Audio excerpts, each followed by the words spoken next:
In a time when miracles and wonders were not foreign to the people of Israel, an unusual story unfolds before us, woven with threads of faith, divine warning, and the humble voice of a creature. This is the story of Balaam and his donkey, a story that transcends time and teaches us about obedience and divine intervention. Before delving into this topic, don't forget to subscribe to our channel and activate the notification bell so that YouTube notifies you every time we publish a new video. Let's start.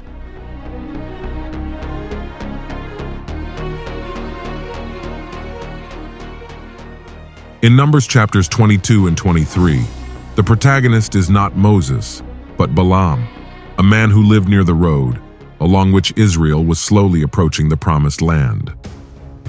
Like many people's lives, Balaam's story is complex. It is complex because Balaam made bad decisions, not because God's lifestyle and instructions are unclear. At times he seemed to serve as a spokesman for God, but his actions definitively demonstrated that he was not a man faithful to God. There is some humor in this story, as sometimes happens when people too focused on wealth are blinded to other, more important issues going on around them. And the most important thing for us is that his story continues to have relevance for Christians today. To understand the meaning of this man's life, let's start with the background of the story of Balaam in the Bible. Next, we are going to recount their actions and the lessons that emerge from them for us today. The first mention of Balaam in the Bible occurs in the mid-15th century BC with the ancient Israelites who traveled around Edom and defeated the king of Arad, the Amorites, and Bashan. The border nation of Moab feared that they would soon be the next country defeated by this upstart nation led by Moses. King Balak of Moab decided to take immediate measures to protect the people from him. He asked Balaam to help him deal with this threat to his nation. Why did King Balak call Balaam? Well, Numbers chapter 22 verses 5 and 7 explains this. Let's read the biblical story. Therefore he sent messengers to Balaam the son of Beor at Pethor, which is by the river in the land of the children of his people, to call him, saying, A people has come out of Egypt, and behold, it covers the face of the earth, and dwell before me. Come now, I pray you, curse me this people, for they are stronger than me. Perhaps I can wound him and drive him from the earth. For I know that whoever you bless will be blessed, and whoever you curse will be cursed. The elders of Moab and the elders of Midian went with gifts of divination in their hands, and they came to Balaam and told him the words of Balak.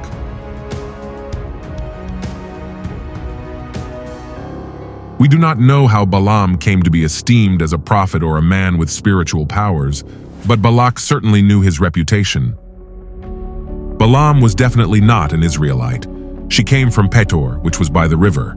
Early commentators took the river as a reference to the Euphrates, placing Pethor, ancient Petru, in modern Syria, near Kobane. It was more than 400 miles from Moab. However, since the discovery in 1967 of the Deir Allah inscription, which may have mentioned Balaam by name, it has been argued that Peter is modern Deir Allah in Jordan, and that the river is the Jordan. This was near Moab. The recovery of prophetic texts of Balaam in 6th century Aramaic at Deir Allah in Jordan shows how famous this man was in the ancient Near East, even centuries after his death. As the story continues, it will become clear that Balaam has some knowledge of the true God, the God of Israel, as shown by the specific mention of the Lord in Numbers chapter 22 verse 8. Knowledge that went beyond a vague spiritual connection. It is not clear how he came to this knowledge. He is, in this sense, like Melchizedek and Jethro, men who were not Israelites, but came to some knowledge of the true God.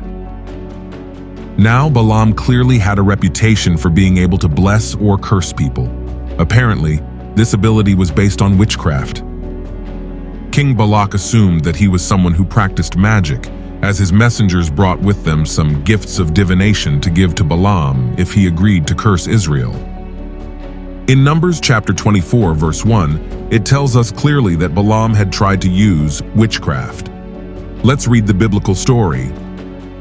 But when Balaam realized that the Lord was pleased that Israel should be blessed, he did not resort to sorcery as at other times.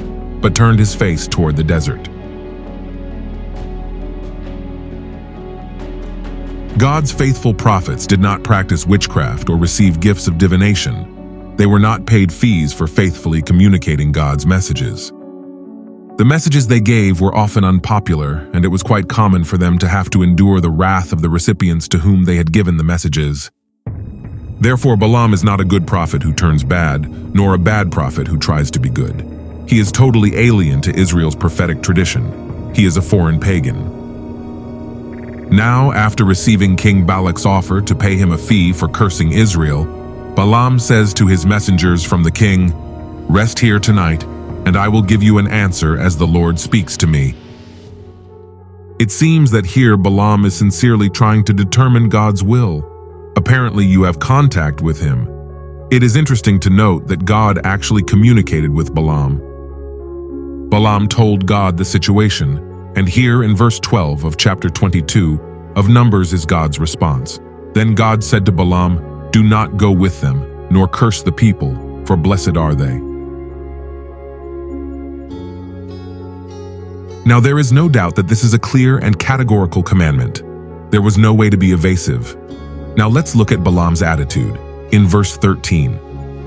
So Balaam got up in the morning and said to the princes of Balak, "Return to your own land, because the Lord does not want to let me go with you."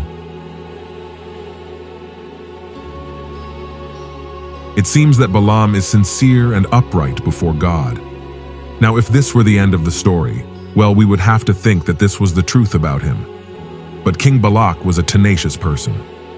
He sent again more princes, and more honorable than the others, who came to Balaam and said to him, "Thus says Balak the son of Zippor, I beg you not to stop coming to me, for without a doubt I will honor you greatly, and I will do everything you tell me. Come now, curse this people for me."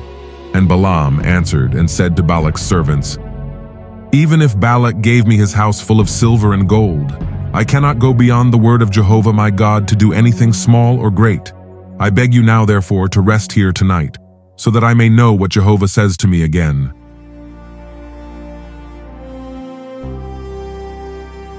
Here it still seems that Balaam is a pious man, and we are inclined to approve of his attitude.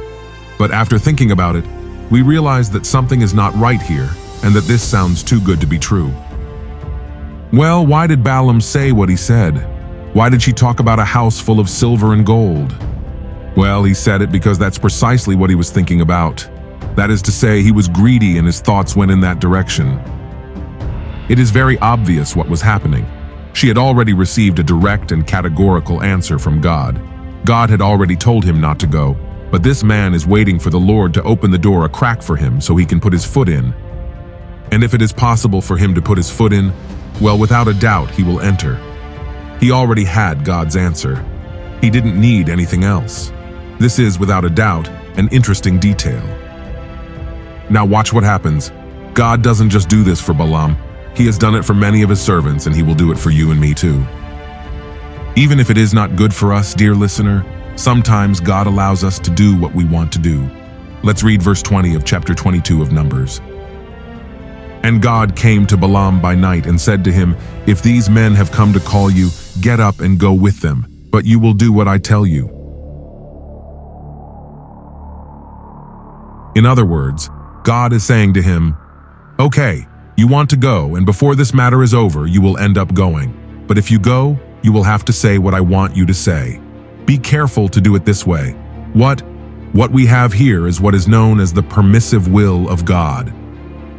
He often allows us to do something that we insist on doing, even when that thing is not his clear and unequivocal will. You will remember that whenever the Israelites murmured, God gave them what they asked for, but he also sent destruction upon them. And sometimes God grants us our request, but at the same time we receive scarcity and experience the feeling of discontent and dissatisfaction for not having truly sought God's will. Let's continue reading verses 21 to 23. So Balaam got up in the morning, saddled his donkey, and went to the princes of Moab. And the wrath of God was kindled because he went, and the angel of the Lord stood in the way as his adversary. So he was riding on his donkey, and with him 2 of his servants. And the donkey saw the angel of the Lord standing in the way with his drawn sword in his hand. And he turned the donkey out of the way and went into the field. Then Balaam whipped the donkey to make her return to the road. God's faithful prophets add nothing to or take away from God's message. They do not compromise God's instructions or try to reach an agreement with the party that opposes God's will. A certain author said, God does not soften the wrong path for him who has extorted permission to follow it. Now, to give further warning to the stubborn Balaam, the angel of the Lord blocked the way while Balaam was riding on his donkey. However, at this point, Balaam did not see the angel of Jehovah.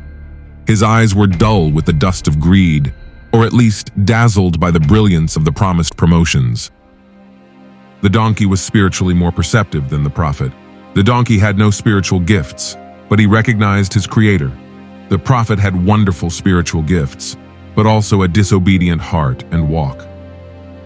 A certain author said, up to this point, Balaam has been portrayed as a man of great spiritual stature, who can meet with God whenever he wants, and whose words have tremendous effects on the destiny of nations. Here, his spiritual blindness and helplessness are revealed. He cannot see the angel of Jehovah standing in his way. However, his donkey did see him and moved out of the way. Then Balaam whipped the donkey to make her return to the road.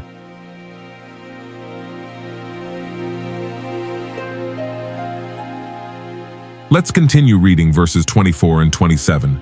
But the angel of the Lord stood in a path of vineyards that had a wall on one side and a wall on the other. And when the donkey saw the angel of the Lord, he stuck to the wall and pressed Balaam's foot against the wall, and he spanked her again. And the angel of the Lord passed beyond and stood in a narrow place where there was no way to turn either to the right or to the left. And when the donkey saw the angel of the Lord, he fell under Balaam, and Balaam was angry and whipped the donkey with a stick.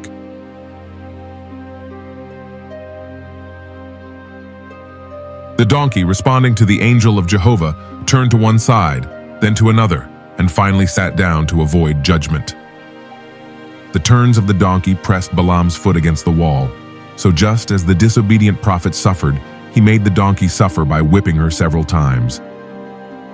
The donkey is a perfect image of a simple, unspectacular but obedient servant of God. The donkey was sensitive to God's direction, a sting to the disobedient, and a victim of the wrath of the wicked.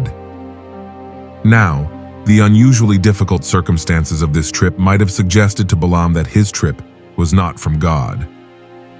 However, Balaam probably took it all as an attack from the enemy and used the circumstances to strengthen his hope that God wanted him to work as a paid prophet. Frederick Brotherton Meyer reflected on the merciful ways God can hinder our path. You were trying to go your own way and reap the rewards of injustice when suddenly you were stopped in your course. One more step would have brought you to the edge of the precipice, but suddenly you were stopped by that which prevented you from moving forward. Don't curse the obstacle. Beneath him is the gentlest angel of God, striving to separate you from your evil purpose. Let's continue reading verses 28 and 30. Then the Lord opened the mouth of the donkey, and she said to Balaam, "What have I done to you, that you have beaten me these 3 times?" And Balaam answered the donkey, "Because you have mocked me. I wish I had a sword in my hand, for now I would kill you." And the donkey said to Balaam, "Am I not your donkey? You have ridden over me since you had me until this day. Have I used to do it like this with you?" And he answered, "No."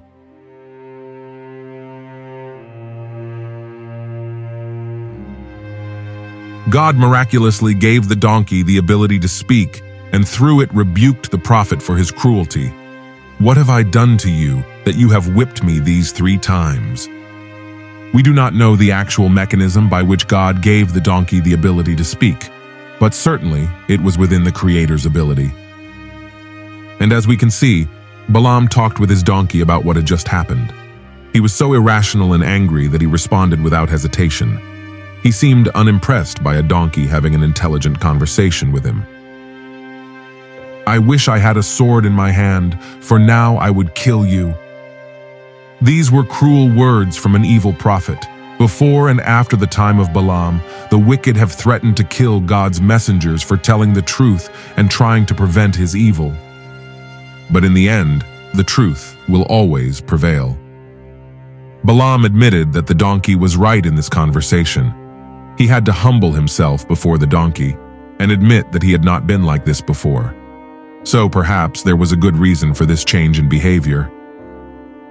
Looking back at this encounter, we see that there is some ironic humor involved. Poor Balaam's life was not going very well. Just when he thought he was finally getting the chance to go see King Balak and possibly make his own financial terms, his normally trustworthy donkey let him down. She didn't stay on the road, hurt his foot, and eventually lay down under him. On top of this, he started having a conversation with her, his own ass of hers.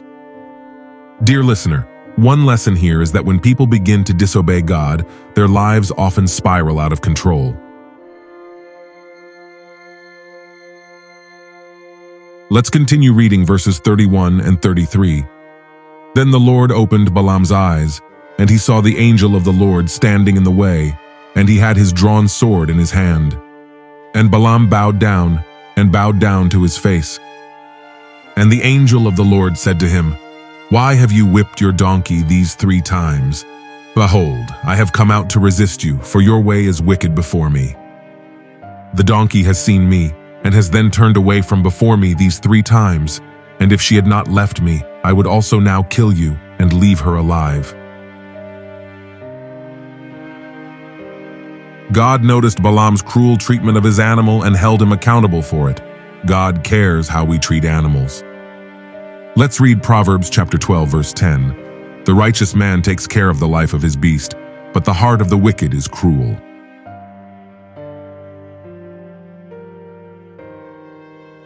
The just or pious man will also show care and compassion for his beast. There is a true sense in which the animal is yours, and God gives you authority over the animal, but he must exercise that authority with care and compassion. The evil ones only exploit them. Now, returning to the story of Balaam, we see that the angel of the Lord rebuked Balaam for mistreating his donkey, but especially because Balaam's way was wicked. The word perverse has the connotation of going down the wrong path hastily. This was exactly Balaam's problem. The angel of Jehovah had the ability and authority to bring God's judgment against Balaam, and he almost did. In a sense, the donkey rescued the prophet from judgment. Let's continue reading verses 34 and 35. Then Balaam said to the angel of the Lord, "I have sinned, because I did not know that you stood before me in the way. But now, if it seems wrong to you, I will return." And the angel of the Lord said to Balaam, "Go with those men, but the word that I say to you, that you will speak." So Balaam was with the princes of Balak.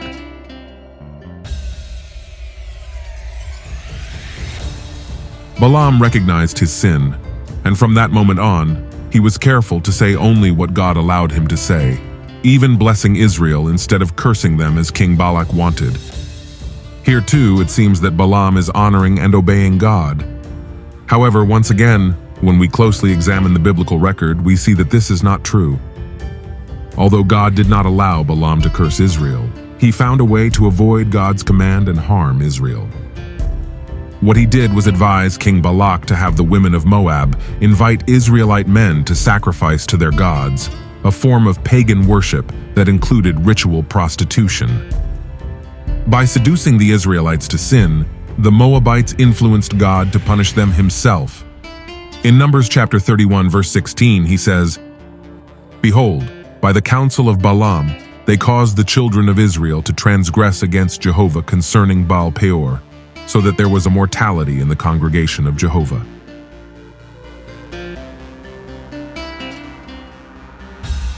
Dear listener, as in the case of Balaam, God is going to say no to you the first time. When you think or want to take another path, let it be. Don't insist on following that path because God may say yes. And what was the end of Balaam? He lost his ministry. They killed him in the time of Joshua. and he ended up being a bad example that God continues to warn his people about centuries later.